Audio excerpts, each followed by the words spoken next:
अरविंद केजरीवाल यांच्यासारख्या माणसासोबत राजकारण करण्यात आलेलं आहे, हे पुन्हा एकदा सिद्ध झालं आहे.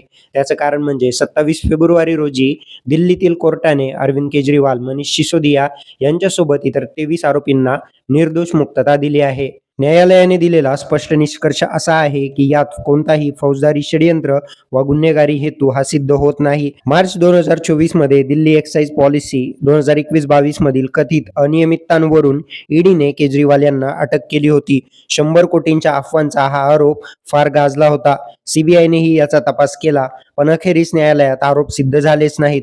अटकेनंतर तात्काळ केजरीवाल यांनी मुख्यमंत्री पदाचा राजीनामा तात्काळ दिला होता. आम आदमी पक्षाने त्यांच्या विरुद्ध सुरुवातीपासूनच हे राजकीय षडयंत्र रचलं जात आहे याचे आरोप वारंवार केले होते आणि ही घटना पुन्हा एकदा सिद्ध झालेली पाहायला मिळते. ईडी असेल, सीबीआय असेल, यांना चौकशीमध्ये कुठलेही ठोस पुरावे हाती लागलेले नाहीत. या स्पष्ट निकालानंतर एक गोष्ट पाहायला मिळते, की भारतीय जनता पक्ष हा असा पक्ष आहे ज्यांना जिथे सत्ता मिळवायची आहे तिथे सत्ता मिळवण्यासाठी ते केवळ ईडी, सीबीआय असेल यांसारख्या तपास यंत्रणांचा गैरवापर करून हव्या त्या मार्गाने तात्पुरती ती सत्ता मिळवतात आणि नंतर कोर्टात ही केस चालल्या जाते आणि कोर्टातून निकाल आल्यानंतर जे लागेबांधे मिळतात त्यामध्ये समोरचा व्यक्ती हा आहे तो पूर्णपणे निर्दोष असल्याचं सिद्ध होतं.